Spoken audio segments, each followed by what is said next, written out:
Vous savez, on a quand même des choses en commun.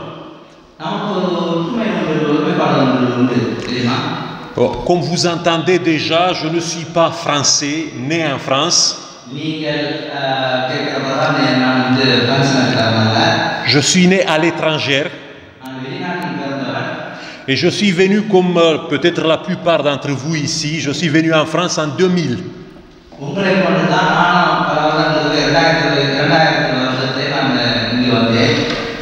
Mon pays, notre pays d'origine, c'est la Roumanie.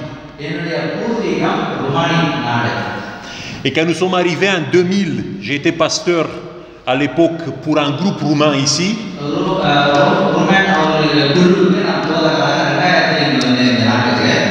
C'était un choc total. Parce que on avait une image de la France qui n'a pas correspondu avec la réalité qu'on a trouvée sur place. Et il m'a fallu des années et des années pour m'habituer avec l'idée que je vis en France et que je dois m'habituer avec ce pays.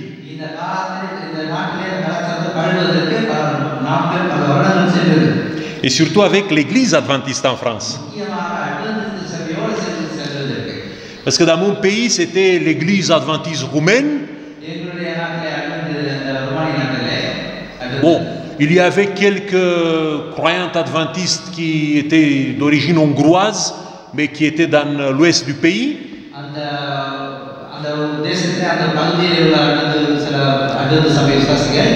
Mais c'était tout. Et en 2001, quand on a participé à la première assemblée de la Fédération France-Nord, c'était un choc total. Parce que je me suis rendu compte qu'en France, il n'y a pas une église adventiste, mais il y a plusieurs églises adventistes qui doivent vivre ensemble. Et chaque église avec ses héritages, avec ses habitudes, et surtout avec sa culture. Avec sa culture. Bon, depuis j'ai été pasteur chez les Roumains. J'ai été pasteur dans une église haïtienne. Et après dans des églises françaises où il y avait environ 30 cultures, 30 nationalités différentes.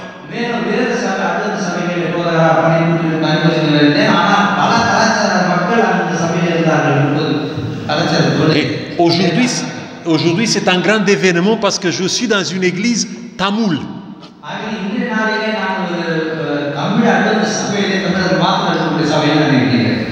Bon, j'ai vu ici dans la région parisienne des Tamouls. Bon, je suis entré dans un magasin tamoul un jour.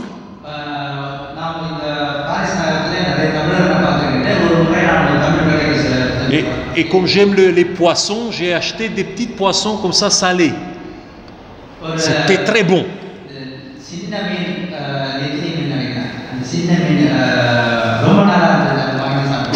Mais c'était tout que je connaissais de l'église de la culture tamoule. Je savais qu'il y avait une guerre civile en Sri Lanka où il y a beaucoup de Tamouls qui ont payé avec de leur vie dans cette guerre civile. Mais...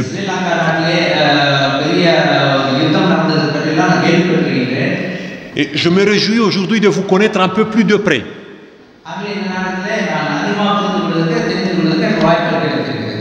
Donc d'abord je vous transmets les salutations de la fédération, du bureau de la fédération.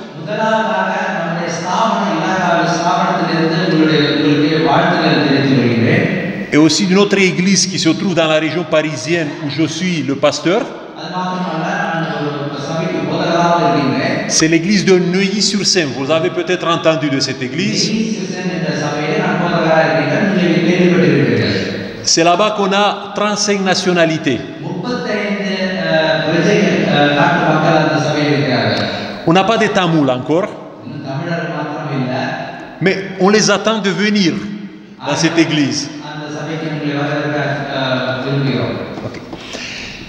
J'ai préparé une méditation. Je vais chercher mon...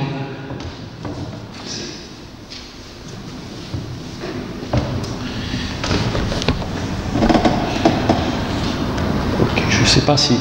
Merci. Voilà, j'ai préparé aujourd'hui une méditation biblique.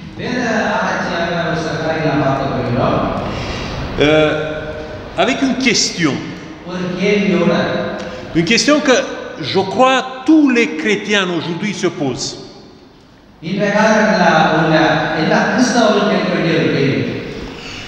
Nous sommes entrés depuis quelques décennies, 2 décennies à peu près, dans le 21e siècle. Et moi je suis né dans une famille adventiste en Roumanie, dans un village. Et lors de mon enfance, je voyais les gens aller à l'église.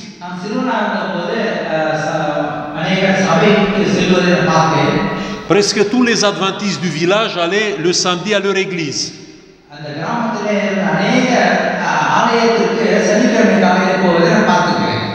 Et le dimanche, c'était les orthodoxes qui allaient dans leur église. Mais il y a des changements qui sont apparus. Bon, quand j'ai grandi comme ça, et j'ai vu que la pratique collective de la religion s'est dégradée de plus en plus.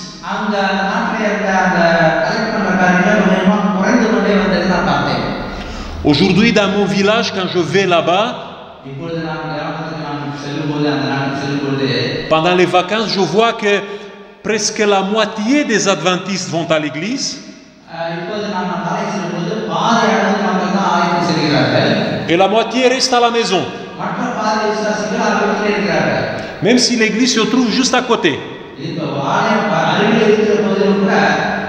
Chez les orthodoxes, la situation est plus dramatique. Il y a peut-être 1/10 des orthodoxes du village qui vont à l'église. 90% ne vont pas. Et quand je suis arrivé en France, j'ai vu que ici, la situation est encore plus tragique. La pratique collective de la religion ne fait pas partie aujourd'hui du comportement des gens. Et j'ai constaté aussi qu'au fil du temps, il y a une autre pratique qui s'est érodée.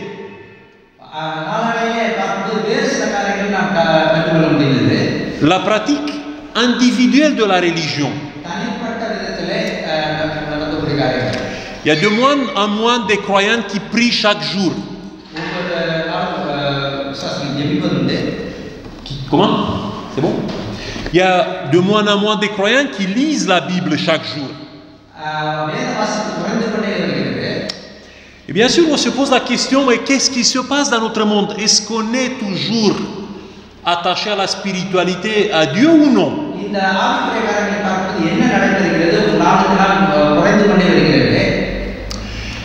Et j'ai visité un jour, bon, je suis entré comme d'habitude dans le magasin Fnac. Et il y a là-bas un secteur pour les livres. Et dans le secteur pour les livres, il y a un secteur pour les livres de spiritualité. Je me suis dit, je vais trouver peut-être des livres sur le christianisme, sur la religion.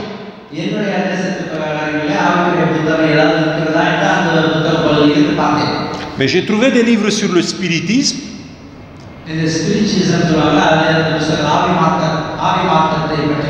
sur l'astrologie, sur le paranormal, sur la voyance,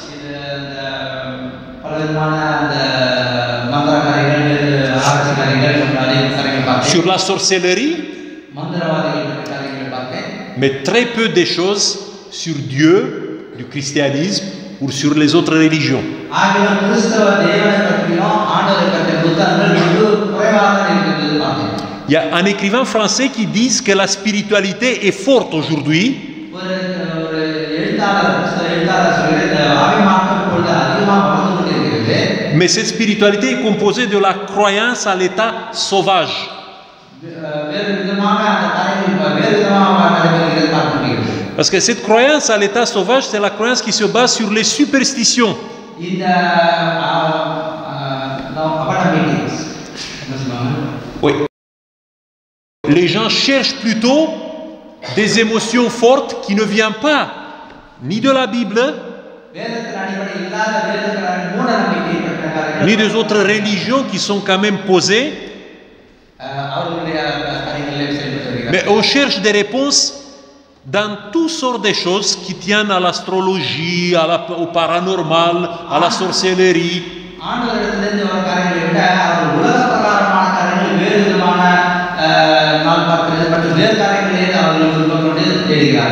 Et la question qu'on se pose, où va le christianisme? Où va nos églises? Parce que j'ai l'impression que j'ai vécu déjà plusieurs vies jusqu'à 48 ans que j'ai aujourd'hui.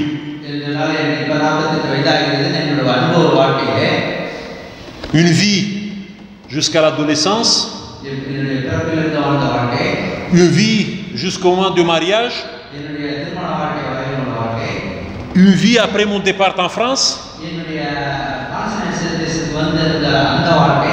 et peut-être une vie après l'épisode du Covid. Et à chaque fois, je me pose la question, mais où va notre Église? Où va notre foi?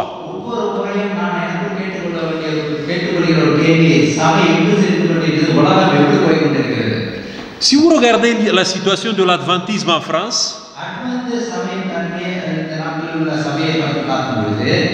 on est en croissance chaque année. Une centaine de membres de plus chaque année.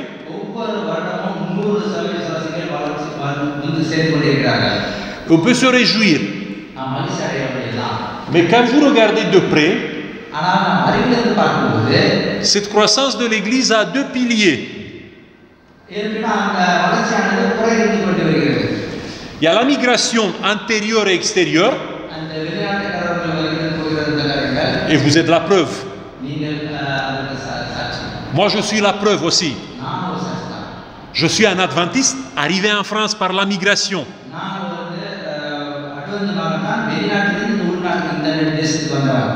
Après, le deuxième pilier, ce sont nos enfants qui se baptisent. Mais en fait, l'adventisme ne progresse pas dans la société française.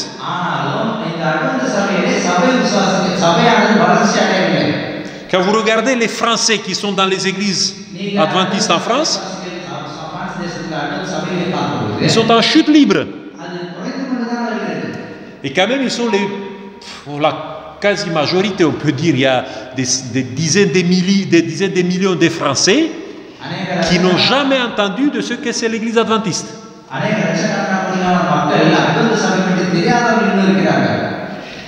Il y a une étude aussi qui est très, très inquiétante dans l'église adventiste occidentale. Et après cette étude, 7 sur 10 de nos enfants qui sont aujourd'hui dans nos églises vont quitter l'église à l'âge adulte.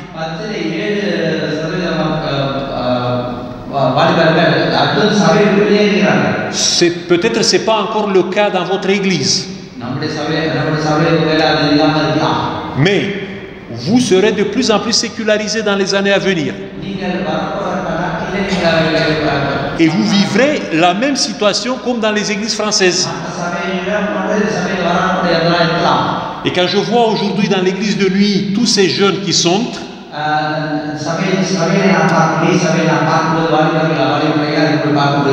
ça fait mal au cœur de penser que dans 10 ans, 7 sur 10 de ces enfants ne seront pas dans l'église.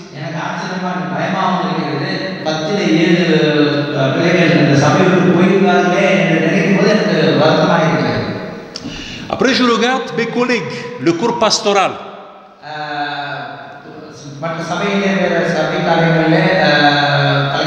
எல்லாத்தையும் பார்க்கும்போதும் En 92, quand je suis allé au séminaire théologique, நான் 92ஆம் வருடத்தில் நான் இறையியல் பட்ட படிக்க செல்லும் பொழுது on était 400 candidats pour 30 places. 4-5 பேர் தான் படிக்க 30 இடம் காத்து இருந்தது. Aujourd'hui, à la faculté de théologie où j'ai fait mes études, நான் படித்த அந்த இடத்துல இன்றைய நாட்டிலே il y a à peine 10 inscriptions par an. ஒவ்வொரு வருடமும் 10 பேர் தான் போதகர் படிக்க போகிறார்கள். C'est tout. 10 candidats, 10 personnes qui entrent dans le séminaire. Et ici en France, on est toujours à la recherche des pasteurs.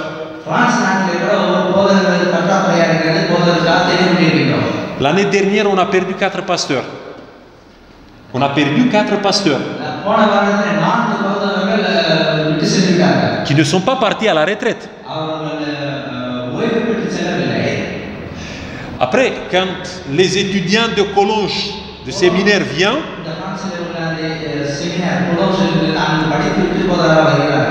on constate que 3 quarts des nouveaux pasteurs ont largement dépassé l'âge de 50 ans.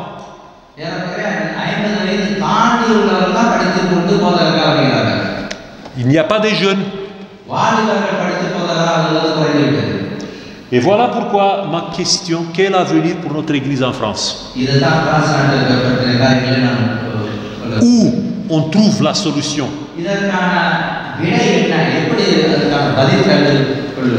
Je ne vous dresse pas le tableau pour vous faire peur, mais pour vous faire réfléchir.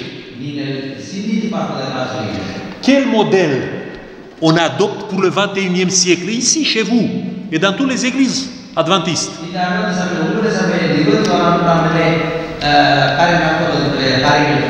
Nous les adventistes, nous avons toujours le réflexe d'aller dans l'âge d'or du christianisme à Jérusalem, quand l'église est apparue.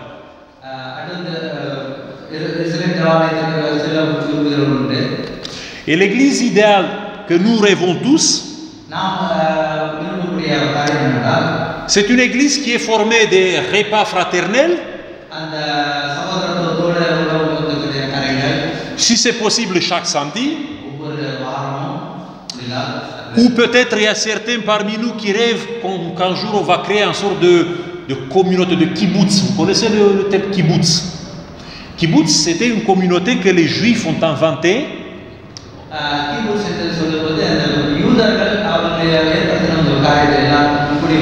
où chacun travaillait pour les autres, amenait tout ce qu'il gagnait en commun,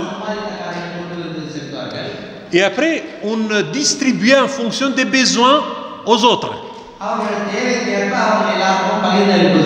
Par exemple, si j'ai été médecin et je gagnais 7 000 € par mois, mon argent entre dans le compte du kibbutz, mais je ne reçois pas 7 000 €. Je vais recevoir 2 000 € parce que c'est 2 000 € que j'ai besoin pour vivre.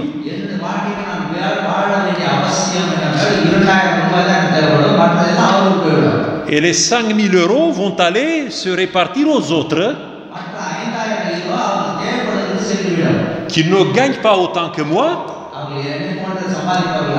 mais qui ont des besoins plus grands que les miens. Ça, c'est un kibbutz. Et ça s'est passé à l'église de Jérusalem, vous vous rappelez? Les gens ont amené tout ce qu'ils gagnaient.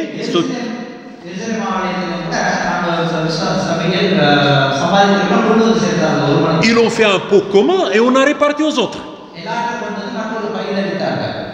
Et bien sûr, dans une église comme ça, tu as des grands baptêmes. 3 000, 4 000, 5 000. On a des grands rassemblements d'évangélisation où les gens écoutent la parole.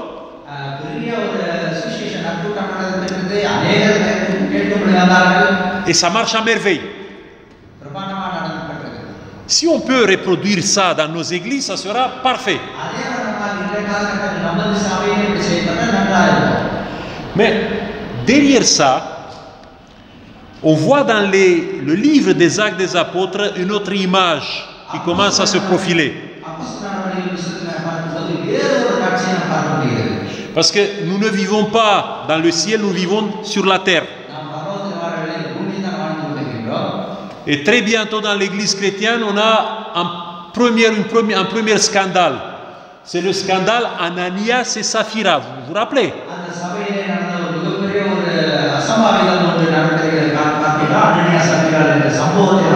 Il y a une famille qui a voulu tromper les apôtres. Ils ont vendu leur propriété avec 200 000 euros. Ils ont gardé 100 000 pour eux. Ils sont venus aux apôtres en disant, Pierre, on a gagné, on a vendu notre propriété, je vous apporte les 100 000 euros qu'on a obtenus.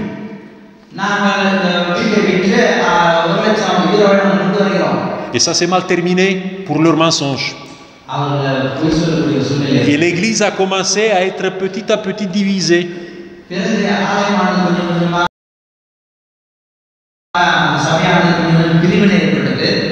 Après, quand les gens commençaient à répartir les biens qu'ils avaient en commun, il y a certains qui sont venus pour dire nous sommes discriminés. Parce que nous avons la peau foncée. Parce que nous venons de l'Afrique du Nord. Parce que nous venons de l'étranger. Et on voit qu'ici, dans cette communauté de Jérusalem, on privilégie les gens qui habitent à Jérusalem. Et ça s'est passé comme ça dans l'église. Et finalement, ce message qui est diffusé à Jérusalem a du mal à être répandu dans les autres villes. Parce que les membres de cette communauté disent il faut prêcher aux Juifs, pas aux Grecs, pas aux Syriens, pas aux païens.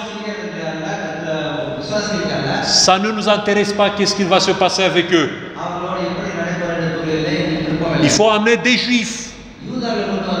Ils sont cachers. Est-ce qu'une telle église, ça vous plaît? Moi, non. Je ne peux pas vivre dans une telle église. C'est pour ça que je crois que l'église, pour le 21e siècle, ne se trouve pas à Jérusalem, mais se trouve dans une autre ville. Dans le texte d'introduction, on parle de la ville d'Antioche. À l'époque, l'Antioche, c'était comme Paris.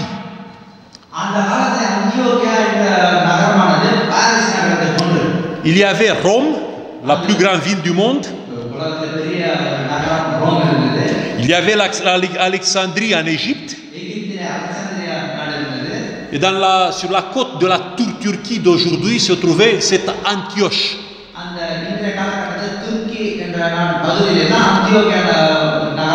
500 000 habitants, c'est énorme pour l'époque.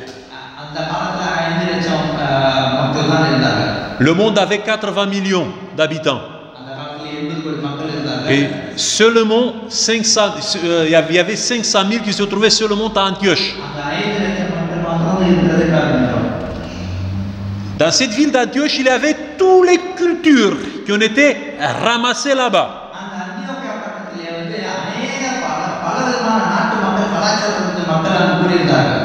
Le général d'Alexandre Macédoine qui a créé la ville,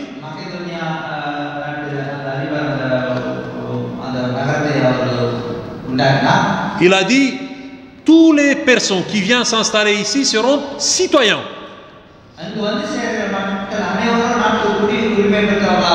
Si tu es grec, tu es l'égal du Syrien.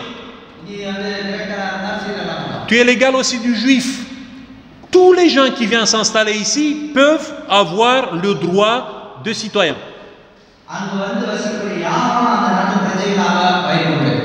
Et c'est à cause de ça que cette ville a commencé à grossir avec cette immigration.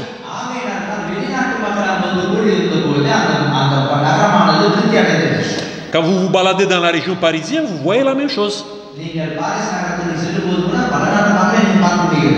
Voilà les ruines d'Antioche aujourd'hui. Il y a une ville turque à côté qui s'appelle Antekia. Si vous allez un jour vous faire une visite là-bas, vous pouvez voir encore les ruines d'Antioche. Et dans cet endroit, à un certain moment, par hasard, parce qu'ils sont persécutés en Palestine, quelques chrétiens viennent à Antioche et créent une communauté. Mais cette communauté, c'est une église bizarre qui détruit le modèle de Jérusalem, qui détruit le modèle de l'église de Jérusalem. D'abord, c'est une église rebelle.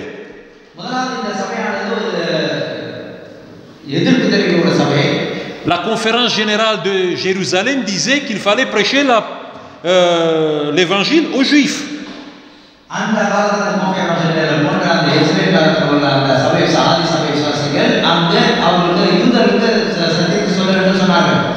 Ou peut-être à ces païens qui sympathisaient avec le judaïsme.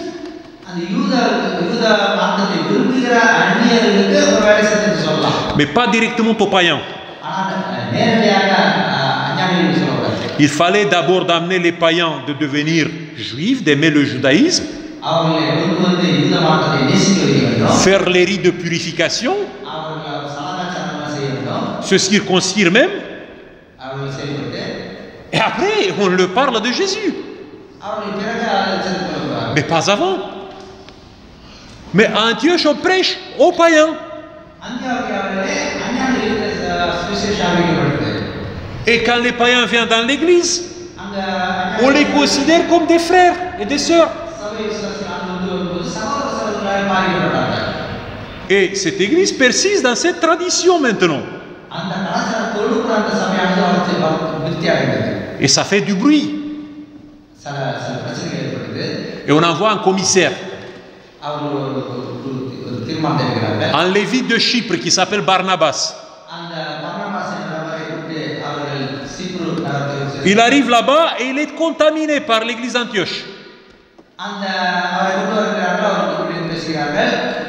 Il adhère à leur vision. Et non qu'il adhère à leur vision, mais il part chercher un chrétien qui a été marginalisé, qui est considéré comme un danger pour l'église, qui s'appelle Saul.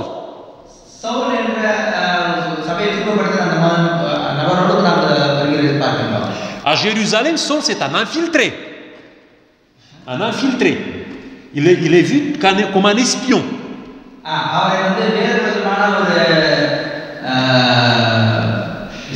Sa conversion est douteuse. C'est lui qui persécutait l'église, qui a fait beaucoup mal à des familles chrétiennes, et d'un coup il est devenu chrétien. Mais qui peut croire ça? Non, pas Saul, il ne peut pas devenir chrétien. Il a été exilé et il pourrit à Tars. Et Barnabas va à Tars et l'amène à Antioche.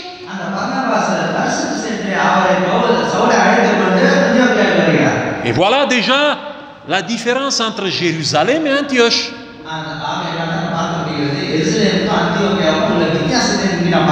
Et il y a un élément qui est fort ici. Le texte dit que pour la première fois, ces gens d'Antioche qui prêchaient l'évangile ne sont plus appelés des Juifs, ni des Nazaritains, ils sont appelés chrétiens. Voilà pourquoi le modèle de l'église éternelle pour le christianisme, ça reste Antioche. உதாரணமாக செயல்படுகிறது கிறிஸ்தவர்கள் என்று அழைக்கப்பட்ட அந்த சம்பவம். Quels sont les éléments qui définissent l'église d'Antioche? இந்த அந்தியோகியா சபையின் விசுவாசத்தின் தன்மைகளை பற்றி நம்ம எப்படி புரிந்து கொள்வது? Bon, dans le chapitre 13, on nous dit que dans l'église d'Antioche, dans le verset 1,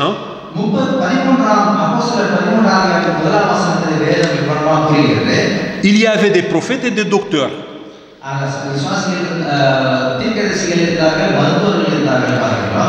Il y avait un certain Barnabas, le commissaire de Jérusalem, envoyé là-bas pour punir la communauté d'Antioche.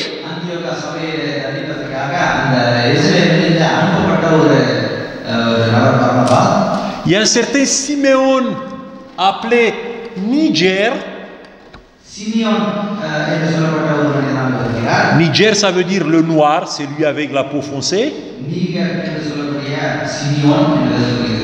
Certains commentateurs disent que c'était peut-être Siméon de Cyrène. C'est lui qui a porté la croix de Jésus.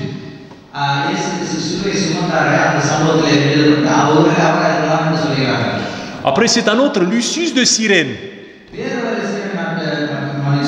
Si vous regardez la carte, Cyrène c'était en Libye, en Afrique du Nord.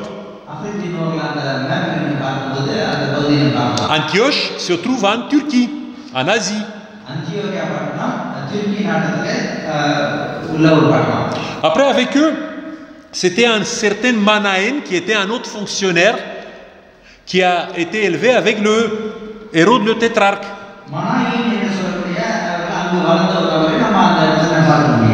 Et bien sûr, c'est le Saul, le pharisien. Dites-moi, comment vous faites vivre ensemble tout ce groupe de gens qui vient de partout?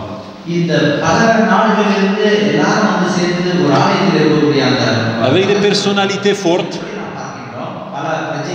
et avec des capacités hors du commun. En Antioche, on réussit à le mettre ensemble.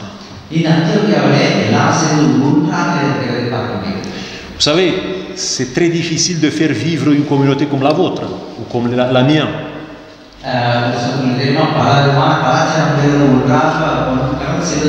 Peut-être nous n'avons pas de personnalités qui viennent de partout comme ça. Mais ces gens-là, c'est ça la première caractéristique d'Antioche. On les fait vivre ensemble et servir ensemble pour la même cause.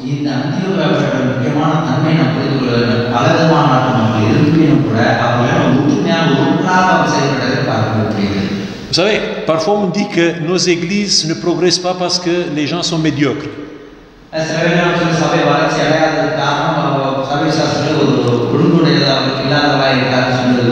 Ou on dit aussi que les gens sont moins spirituels.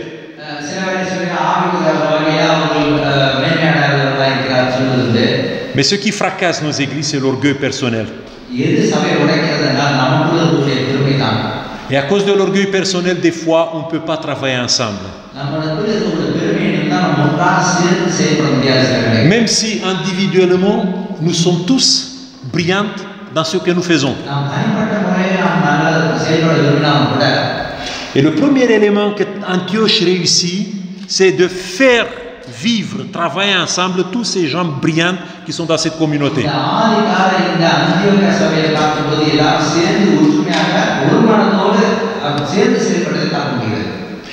Deuxième caractéristique, dans le verset 2 du chapitre 13.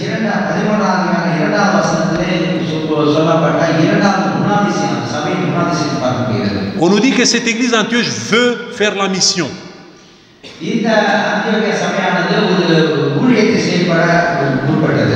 Et pour ça, ils cherchent la volonté de Dieu. Ils ne font pas la politique missionnaire. Vous savez, la politique missionnaire, c'est ça. J'ai entendu que telle méthode, ça marche dans une autre église. Je l'applique dans mon église.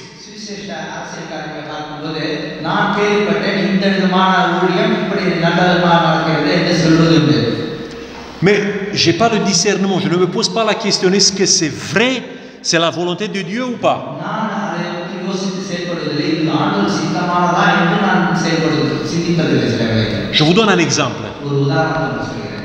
Nous avons un livre qui s'appelle La tragédie du siècle, நமக்கு ஒரு புத்தகம் ஒன்று மாபெரும் போராட்டம் என்ற புத்தகம் நம்ம இடத்துல உண்டு. qui est un livre d'évangélisation excellente. இது சுவிசேஷத்தை பற்றிய அருமையான ஒரு புத்தகம். Mais il faut avoir le discernement quand tu distribues ça. நீங்க அவர் கொடுக்கப்படும் பொழுது அது ஞாபகத்தோடு கொடுக்க வேண்டும். Par exemple, dans la tragédie du siècle, on parle de Martin Luther. அந்த புத்தகத்தை கொடுக்கும்போது மார்ட்டின் லூத்தர் பற்றி எழுதப்பட்டிருக்கிறது.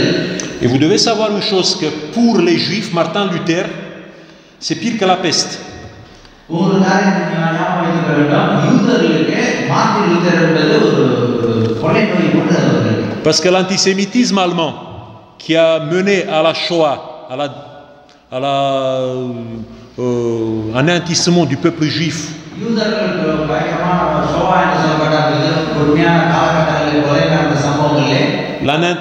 l'antisémitisme avait la justification d'un certain propos de Martin Luther. Et dans les têtes des Juifs, Martin Luther, c'est l'initiateur de l'antisémitisme. Même si ce n'est pas vrai. Mais c'est ça qui s'est incrusté dans leur tête. Je vous pose une question. J'ai un ami juif. Est-ce que je vais lui donner la tragédie du siècle?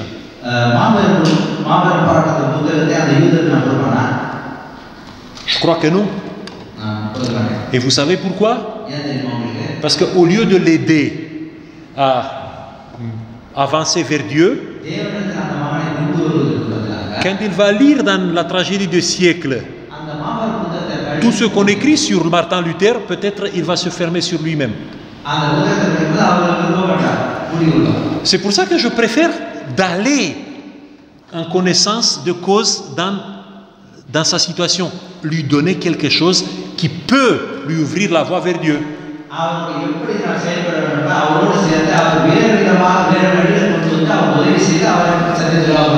C'est pour ça que quand on fait la mission, il faut prier, jeûner et demander le discernement du Saint-Esprit pour faire ça.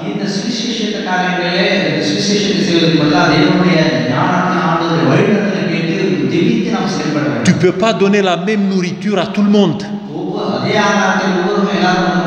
Il faut tenir toujours compte de culture, il faut tenir toujours compte des sensibilités qui sont autour de toi. Il faut demander à l'Esprit de Dieu de te conduire, de te guider.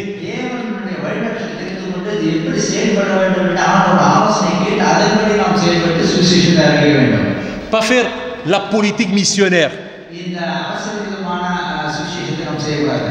Et à Antioche, on fait ça. On prie, on demande à Dieu, on s'adapte aux besoins des gens et on transmet le message en fonction de ça. Après, troisième élément.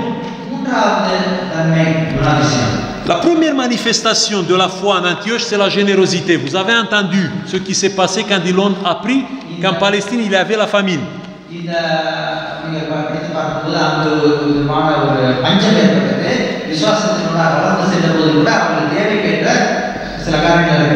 L'histoire du premier siècle dit qu'il y avait une grande disette, une grande famine en Palestine à l'époque.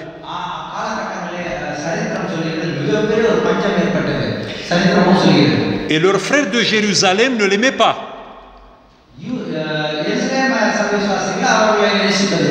Ils considéraient Antioche comme une communauté hérétique.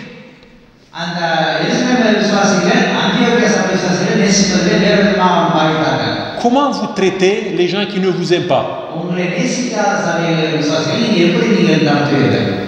Quand vous entendez qu'il y a un problème chez eux. Vous savez, on se frotte les mains et on dit c'est très bien pour eux.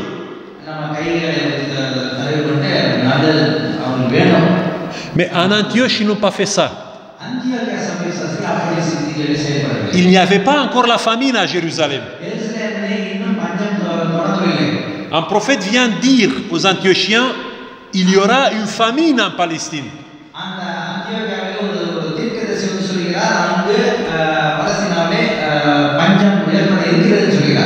Et avant que la famine frappe, அந்த பஞ்சம் தொடர்வதற்கு முன்னதாக ils ont montré une générosité totale.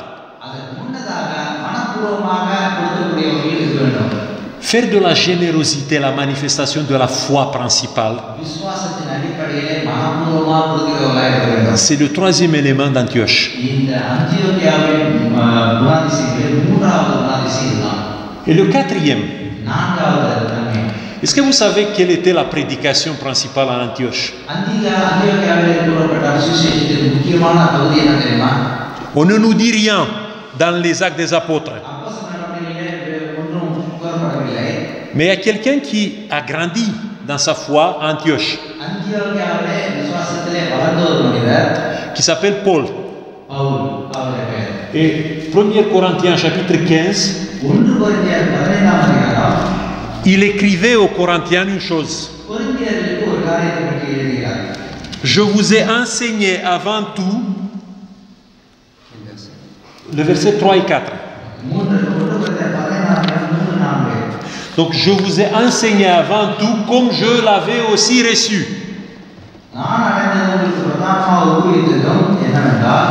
Paul dit l'enseignement que j'ai reçu. Question, où a reçu cet enseignement? C'est Saul de Tarse, c'est Paul. Il a reçu ça à Antioche. Quel était le message à Antioche? Christ est mort pour nos péchés selon les Écritures. Il a été enseveli. Il est ressuscité le troisième jour selon les Écritures.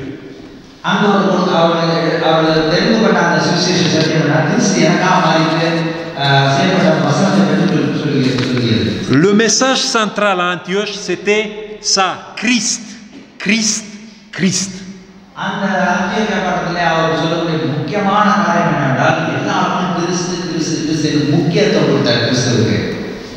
Bon, revenons à nous. Vous êtes une église adventiste. Vous êtes situé dans une ville-monde aujourd'hui comme Antioche. Vous vivez dans la fédération France Nord qui est composée des gens des cultures les plus diverses.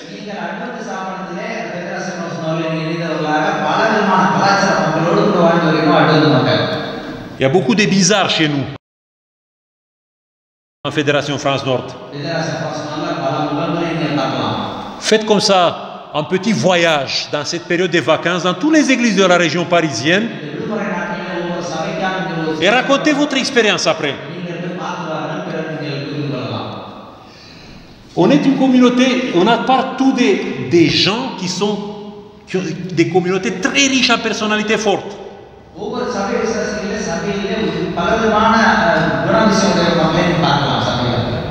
Comme pasteur, je suis fatigué des fois de toutes ces fortes personnalités que je rencontre dans les églises.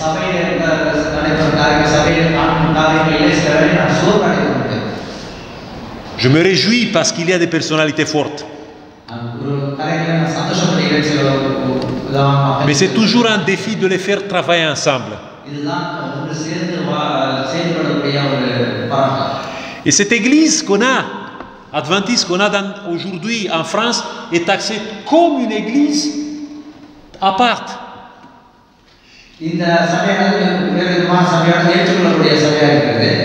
Vos enfants à l'école, quand ils disent qu'ils sont des adventistes, qu'est-ce que c'est ça?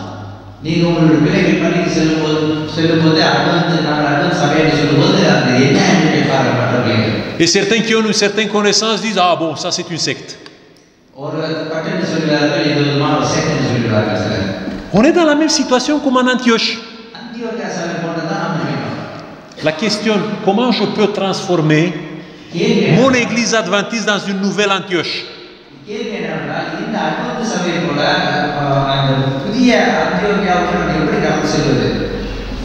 Je vous rappelle les 4 principes d'une église antiochienne.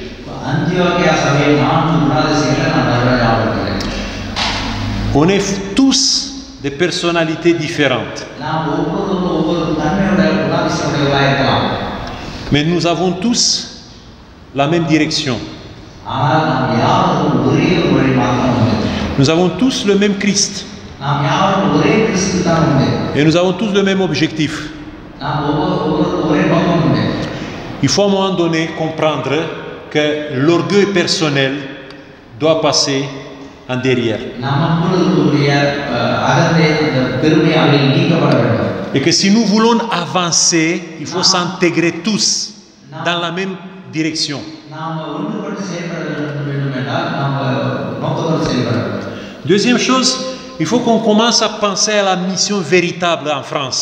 இந்த பிரான்ஸ் நாட்டிலே உண்மையான சத்தியத்திற்கு நாம் அறிவிக்கிறவர்களாக இருக்க வேண்டும். Et la mission véritable passe par la compréhension de ce qui se passe autour de nous. நம்மை சுற்றி நடக்கும் காரியங்களில் நிமித்தமாக நாம் செயல்பட வேண்டும். Passe par la prière. ஜெபத்தோடு செயல்பட வேண்டும். Passe par la quête du Saint-Esprit பரிசுத்தாவியானவருடைய et par le discernement. ஞானத்தோடு நாம் செயல்பட வேண்டும். Il faut comprendre qu'avec les musulmans, on ne peut pas travailler comme on travaille avec les catholiques. கத்தோலிக்க மதத்தோடு பிரமாணத்தாரோடு பேசுகிற மண்டமாக நாம் இஸ்லாமிய மதத்தோடு நாம் பேச முடியாது. Qu'avec les Tamouls, on ne peut pas travailler comme on travaille avec les Français. Tamil மக்களோடு வேலை செய்வது போன்று வெள்ளக்கார மக்களோடு நாம் செயல்பட முடியாது. Et si nous voulons être des missionnaires, on ne peut pas faire les autres s'adapter à nous. நீ சுவிசேஷகராக செயல்பட விரும்பினால் மற்றவர்களை உங்கள் பக்கமாக உங்களை கொண்டு செயல்பட வைக்க முடியாது. C'est à nous de nous adapter aux autres. நாம் மற்றவர்களோடு அவர்களோட பழகி ஆப்பணமாக செயல்பட வேண்டும். Ça, c'est la mission que Dieu nous a confiée. அந்த ஊழியத்தை தான் அந்த பொறுப்பை தான் நமக்கு ஆண்டவர் கொடுத்திருக்கிறார். Troisième pilier, மூன்றாவது générosité, générosité, générosité. மூன்றாவது தன்மை அந்த தூண் என்னவென்றால் மனப்பூர்வமாக கொடுப்பது. Mes collègues m'ont dit que chez vous, vous êtes une église généreuse, avec des gens qui sont toujours ouverts, toujours prêts à servir.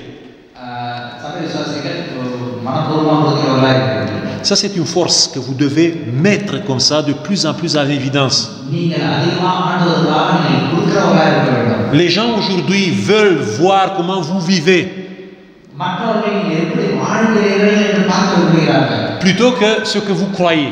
நீங்கள் என்ன நம்புகிறீர்கள் விசுவாசிக்கிறீர்கள் என்பதை விட நீங்கள் எப்படி வாழ்கிறீர்கள் என்று தான் மற்றவர்கள் பார்க்க விரும்புகிறார்கள். Il y a des personnes qui ont une croyance extraordinaire, சில நம்ம ஆச்சரியமான காரியங்களுடையவர்களாக இருப்பார்கள். mais une pratique très mauvaise. Ça n'attire pas aujourd'hui. அது நம்மை இழுப்பதில்லை. La vérité n'est pas dans les paroles aujourd'hui, c'est dans l'action. உண்மை என்பது வார்த்தையில் செயல்படுவதில்லை, நம்முடைய கிரியையில் தான் காணப்படுகிறது. Quatrième élément, நான்காவது தன்மை, à chaque fois quand on se rencontre dans une église adventiste, il faut que les gens partent avec l'image qu'ici, c'est Christ qui est prêché.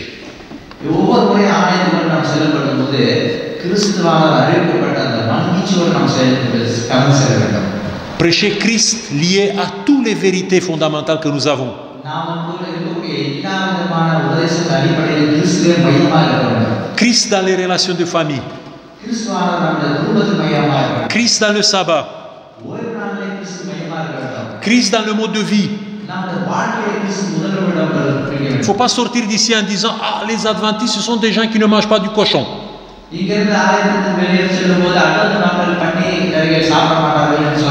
Mais les gens qui passent chez nous doivent dire « Les adventistes, ce sont des gens qui ont toujours le mot du Christ dans leur bouche. »